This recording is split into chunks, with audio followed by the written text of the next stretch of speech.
Capítulo 4. O que somos? Certa vez, um monge e seu discípulo caminhavam à beira de um rio, quando perceberam um pequeno largato afogando-se em meio às águas. Em uma ação rápida, o monge jogou sua mochila no chão e pulou no rio para salvar o largato, que era um pouco maior que sua mão. Assim que conseguiu agarrá-lo e o estava tirando da água, o monge foi surpreendido com uma mordida em seu dedo. Por causa da dor, acabou largando o bichinho, que caiu na água de novo. Poucos segundos depois, após se recuperar do impacto causado pela dor, o monge mais uma vez agarrou o largato para tirá-lo das águas. E de novo levou outra mordida, agora em seu pulso. Mais uma vez, por conta do susto, ele soltou o largato no rio novamente. Em seguida, ele avistou alguns galhos flutuando por perto, agarrou-os e com ele conseguiu resgatar o largato. Agora sim, teve sucesso em tirá-lo da água e finalmente salvá-lo. Depois de toda a cena, seu discípulo lhe perguntou intrigado: Mestre, na primeira vez que você tentou salvar o bicho, ele o atacou, mordeu a mão que o salvava. É um selvagem, ingrato. Mesmo assim você insistiu e ele o atacou novamente. Ele não merecia sua compaixão. Eu o deixaria morrer afogado. Após escutar o seu discípulo pacientemente, ainda sentindo a dor das mordidas, o mestre sabiamente respondeu: Caro aprendiz, minha tarefa é ajudar. Ele agiu conforme sua natureza e eu conforme a minha. O que somos? Como chegamos aqui? Estas parecem perguntas filosóficas, mas talvez nos ajudem a entender por que tem algo errado conosco.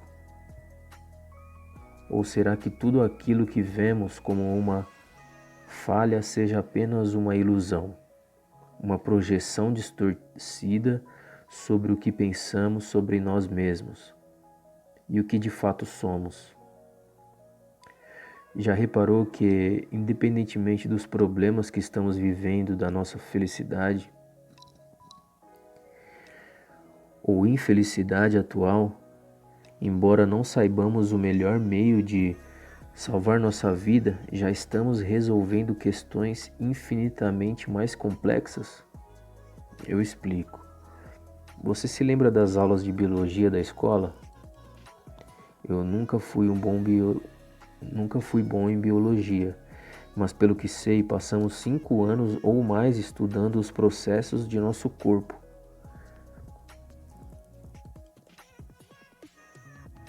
Desenvolvendo o sistema esquelético, muscular, funcionamento das células, funções de cada órgão e como eles trabalham, sistema linfático e imunobiológico,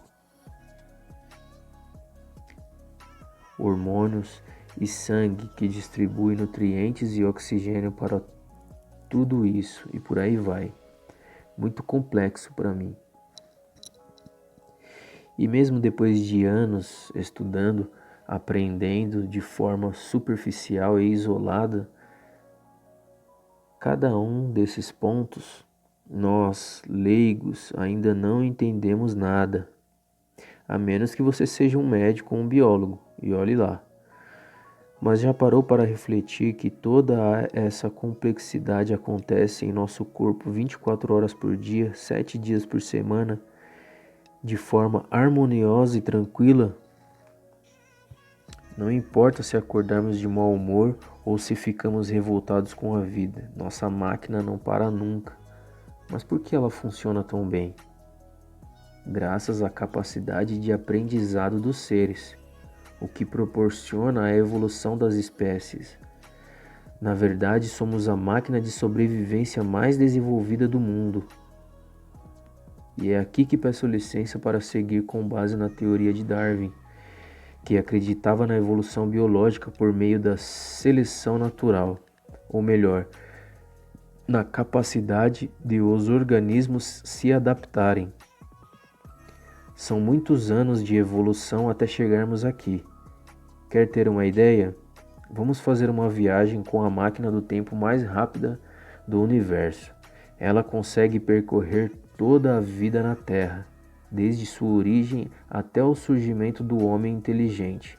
Pesquisadores estimam que a nossa espécie, Homo sapiens, surgiu entre 40 e 90 mil anos atrás.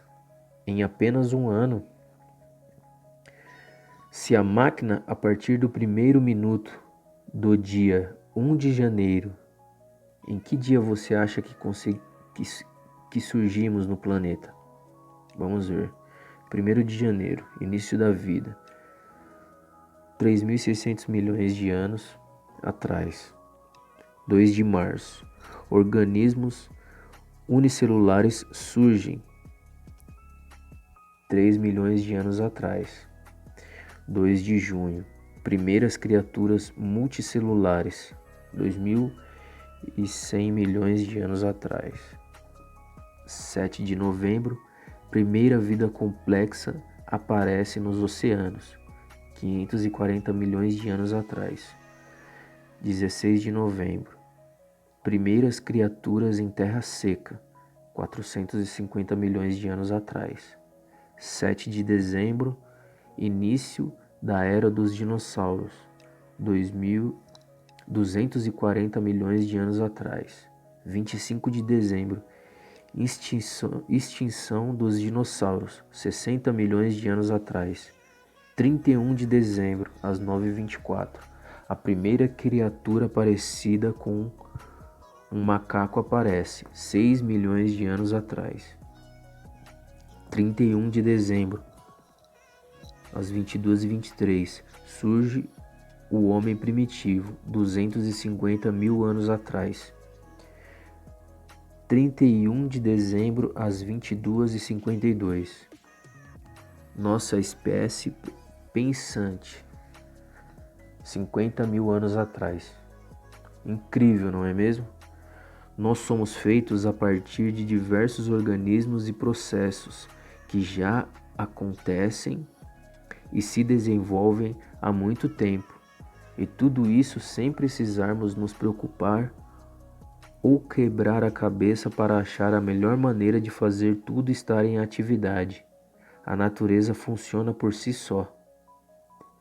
Gosto de mencionar esse exemplo em treinamentos, pois é uma forma de entender como chegamos até aqui e como funcionamos. Para nós, a natureza é perfeita. Quem complica as coisas são os seres humanos, a partir de programações mentais, nem sempre voltadas para a saúde, a felicidade ou o sucesso, segundo Stephen Hawking. Bilhões de anos atrás, uma molécula com uma capacidade notável começou a fazer cópias de si mesma, a partir das matérias-primas do planeta. A reação em cadeia havia começado e a evolução assumiu. Somos máquinas biológicas complexas, capazes não apenas de se replicar e pensar sobre a reação em cadeia de vida, mas também de descobrir como chegamos até aqui. Mente inconsciente. Todo esse aprendizado de bilhões de anos está situada na mente inconsciente. É a parte que controla nossas funções primordiais e mais básicas da natureza, como sobrevivência e reprodução. É a única parte de nossa mente que já vem programada de fábrica. Podemos dividir nosso cérebro em 3 partes: neocórtex, cérebro límbico e cérebro reptiliano.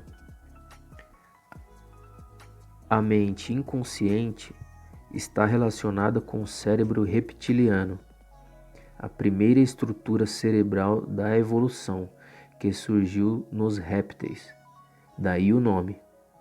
E por ser a mais primitiva, também é a que tem prioridade sobre todas as outras. Quando nos sentimos em perigo, imediatamente nosso corpo se prepara para lutar ou fugir. O que importa é a sobrevivência. Imagine que ao abrir a porta de casa você desse de cara com um tigre feroz. Como acha que se sentiria? Seu instinto iria nas alturas, liberando adrenalina, adicionando a reação de fugir, acionando a reação de fugir imediatamente. É claro, em nossa mente inconsciente estão as programações para controlar cada uma das funções corporais automáticas, os batimentos cardíacos, a respiração, o sistema imunológico, a digestão, a pressão arterial, a produção de hormônios e assim por diante. Não é possível através de nossa vontade, da hipnoterapia ou de qualquer outra intervenção não invasiva, agirmos diretamente nas funções da mente inconsciente. Nosso sistema de sobrevivência está sempre ligado para a segurança. Porém, felizmente, há formas indiretas de influenciarmos positivamente essa parte de nossa mente, para o caso de necessitarmos de uma recuperação acelerada ou mesmo quando ela está respondendo de forma irregular, como veremos a seguir. A hipnoterapia pode salvar uma vida.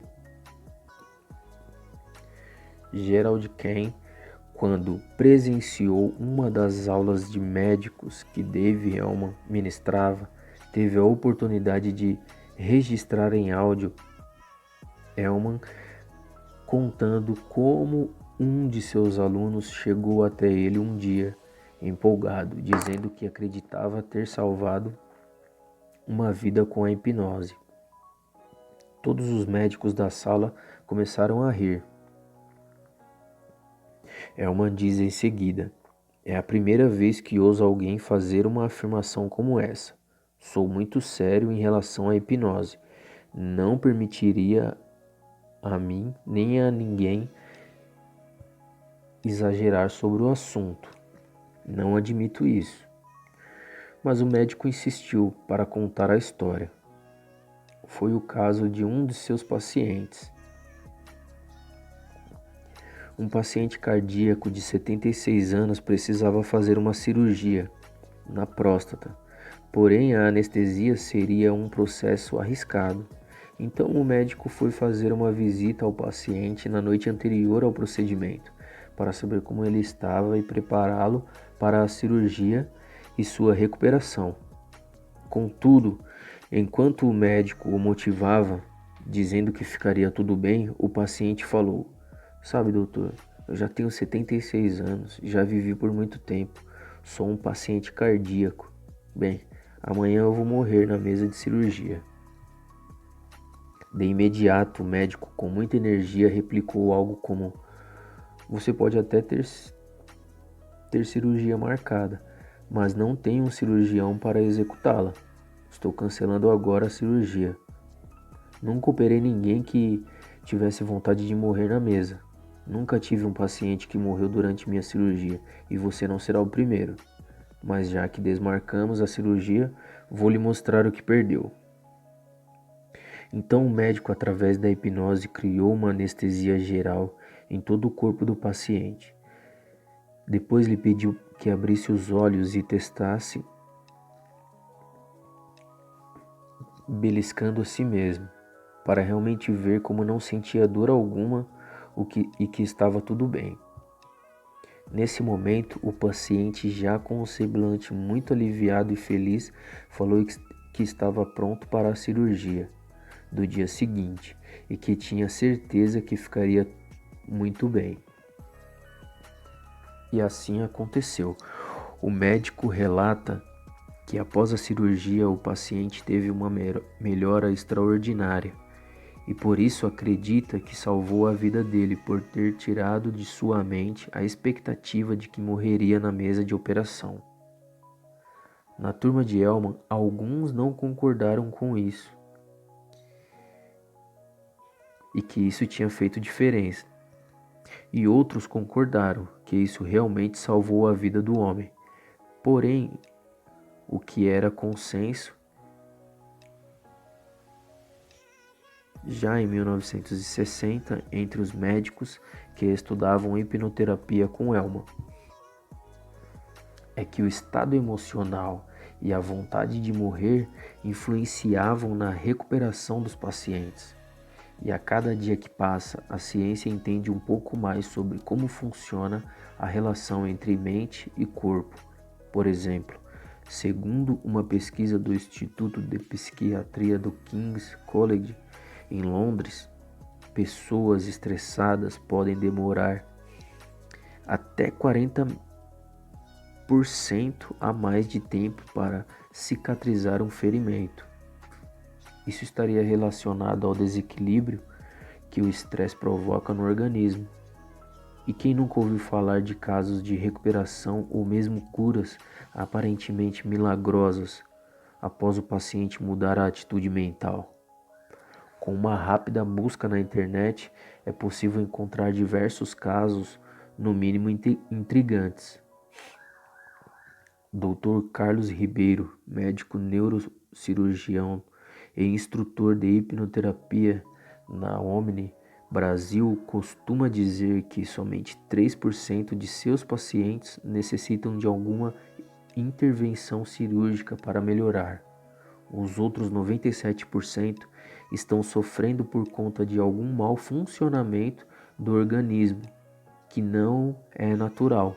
Portanto, há algum elemento ocasionando isso. E se não é físico, então está na mente. Depois de 20 anos de estudo na medicina tradicional e do funcionamento do cérebro, foi após conhecer a hipnoterapia que o doutor disse ter conseguido entender melhor a conexão entre a mente inconsciente e o restante das influências. Você já entendeu que nossa mente e nosso corpo têm todas as programações necessárias, provenientes de milhares de anos de evolução, para sobreviver e se reproduzir. E essas informações incluem a de como se autocurar. E como citamos anteriormente, fatores externos como o estresse podem impedir o funcionamento total do processo natural de regeneração. Em minha experiência, essa lógica se encaixa em muitas doenças. Por que alguém que nasceu saudável desenvolve uma doença crônica ou autoimune? Nesse contexto, não faz sentido que nossos anticorpos destruam nossas células. Há alguma interferência que impede o funcionamento desse sistema, que não deixa o corpo se regenerar. O problema é dos genes. O culpado da vez, quando o assunto é doenças desse tipo, é o DNA. Porém, não acredito que o DNA represente o ultimato do destino. E a ciência cada vez mais segue para esse lado, mostrando que o ambiente pode influenciar traços genéticos e doenças. Um estudo de 2015 publicado na Nature Genetics analisou praticamente todas as pesquisas realizadas com gêmeos nas últimas 6 décadas e descobriu que 51% da variação média dos traços humanos e doenças se dão por fatores ambientais e apenas 49% se devem à genética. O fator ambiental, por outro lado, afeta diretamente as emoções e ao bem-estar. Por isso, a hipnoterapia, que atua diretamente no âmago emocional, tem um potencial incrível para ajudar qualquer pessoa em qualquer situação. Não só acredito nisso, como é o que vejo no dia a dia. Se quiser ficar mais impressionado, leia o caso a seguir.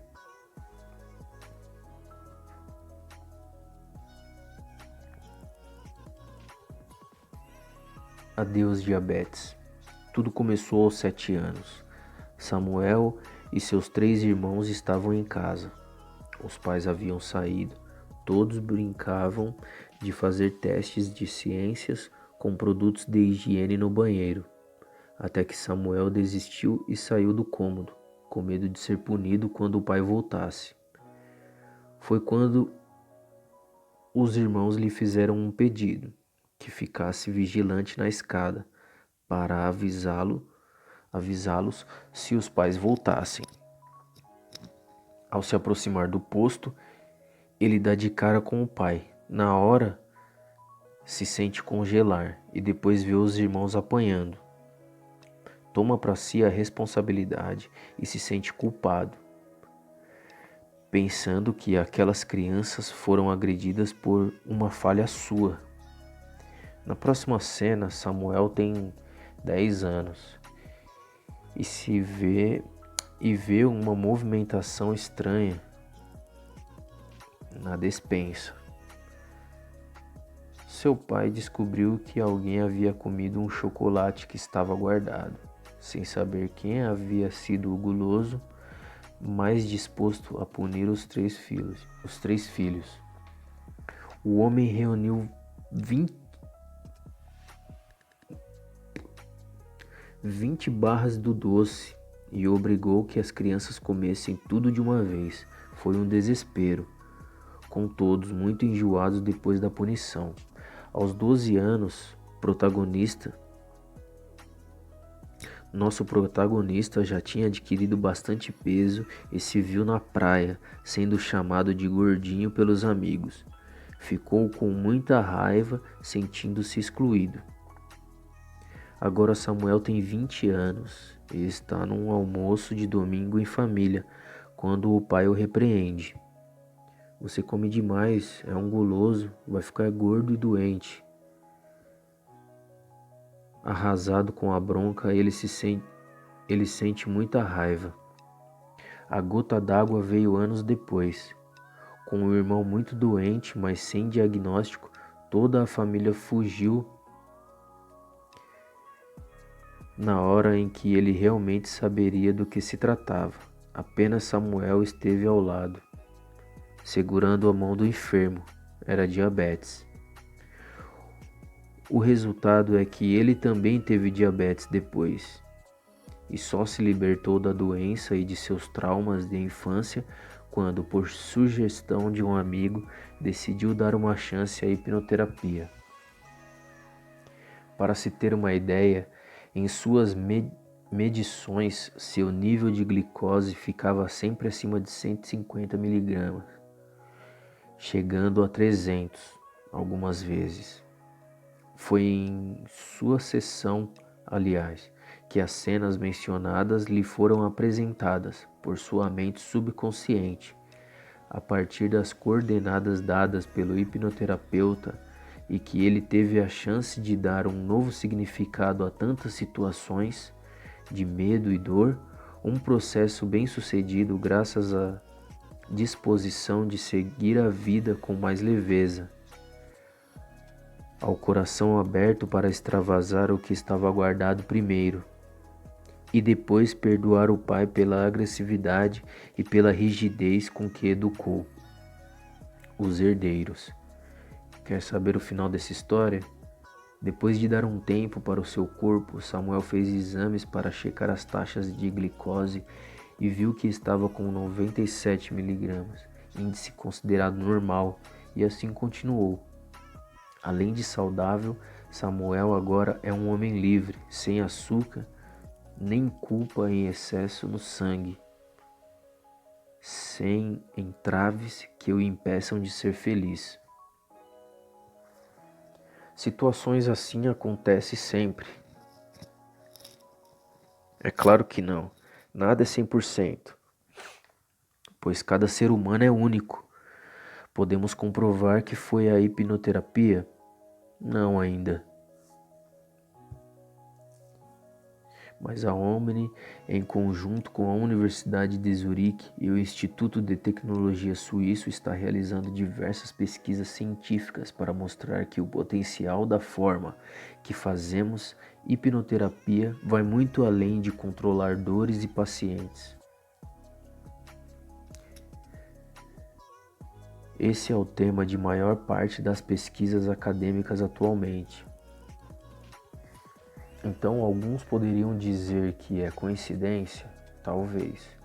Mas apostar numa coincidência que não tem contraindicação e pode transformar uma vida parece ser uma boa jogada, não?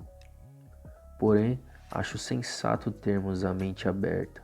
Imagine só, há uma festa rolando desde o dia 1º de janeiro de determinado ano.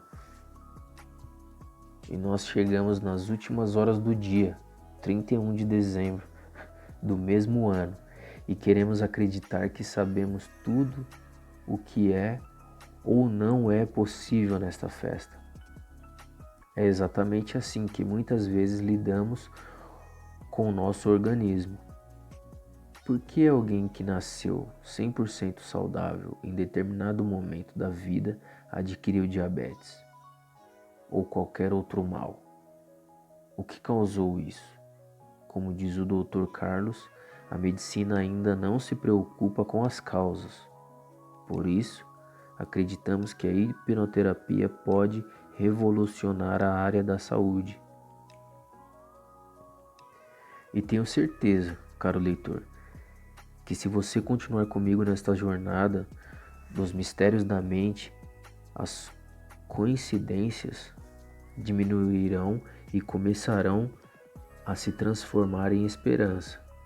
Então, agora que você já entendeu que a mente inconsciente só não funciona perfeitamente se algo a estiver impedindo, vamos ver o que a impede de trabalhar.